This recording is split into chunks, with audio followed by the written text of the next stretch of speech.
है।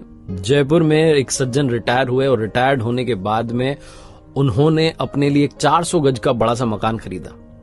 और वो मकान उन्होंने इसलिए खरीदा क्योंकि उस मकान के पीछे वाले हिस्से में एक आम का बड़ा पुराना सा पेड़ था और उनकी वाइफ को आम बड़े पसंद थे। तो उन्होंने सोचा कि इससे बढ़िया जो है क्या हमें मकान मिल सकता है। बना बनाया मकान था। रहने लगे उस मकान में। 2-3 महीने बीते थे कि उनके जो आसपास के दोस्त यार थे उन्होंने कहा कि आपने बढ़िया मकान लिया है, लेकिन एक बार किसी वास्तु वाले एक्सपर्ट को बुला लेते, विशेषज्ञ को बुला लेते और वास्तु शास्त्र के हिसाब से देख लेते, समझ लेते कि कहीं कोई गड़बड़ तो नहीं है, अच्छा रहता आपके लिए।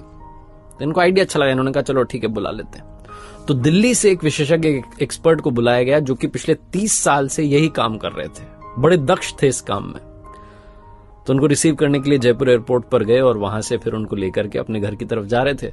तो पहले तो रेस्टोरेंट में उनको बढ़िया सा राजस्थानी भोजन करवाया, लंच करवाया। और जब जा रहे थे सड़क पर, जब गाड़ी चल रही थी, तो वास्तु वाले एक्सपर्ट देख रहे थे कि ये जो सर जी थे जिन्होंने घर खरीदा था, ये कोई भी कार आती है ओवरटेक करने की कोशिश करती तो उसको जगह देते थे आराम से कि वो निकल जाए।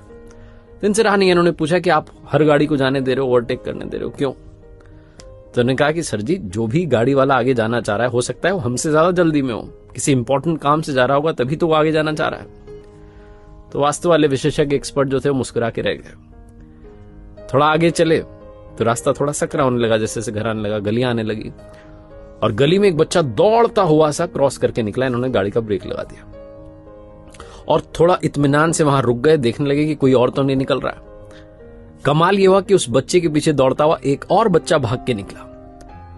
अब की बार फिर से रहा नहीं गया। वास्तु वाले विशेषज्ञ ने पूछा कि आपको कैसे पता था कि एक और बच्चा निकलेगा? तो उन्होंने कहा कि अरे सर, आपको पता हुआ ना, बचपन में हम खेलते थे तो अकेले थोड़ा ना खेलते थे, हम ऐसे मस्ती में अकेले थोड़ी दौड़ते थे, कोई ना कोई हमारे साथ खेल रहा होता था। तो मुझे लगा कि बच्चा दौड़ के गया, मतलब जरूर इसका कोई पीछा कर रहा है, बच्चा इसके साथ खेल रहा है, तो बस उसी का इंतजार कर रहा था, हमें कौन सा जल्दी है। दूसरा बच्चा निकल गया, अब हम चलते हैं आराम से।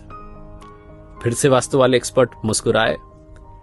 जब घर के पास पहुंचे, दरवाजे पर गार्ड ने दरवाजा खोला, गाड़ी अंदर जैसे ही पहुंची तो देखा कि 7-8 पक्षी पीछे की तरफ से उड़ करके जा रहे हैं उस पेड़ के ऊपर से। तो इन्होंने वास्तु वाले विशेषज्ञ से कहा सर जी ने कि आप गाड़ी में बैठे रहिए, उतरिएगा मत। बोले क्यों?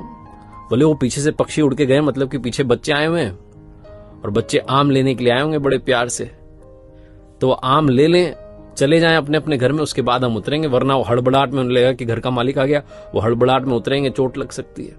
तो आराम से हम बैठे रहते हैं, बच्चों को चले जाने देते हैं, फिर हम चलेंगे। वास्तु वाले विशेषज्ञ ने कहा कि अगर आप बुरा ना माने तो एक बात कहना चाहता हूं, आपको मेरी जरूरत ही नहीं है। ये सर जी डर गए। उन्होंने कहा क्या हुआ, कोई गलती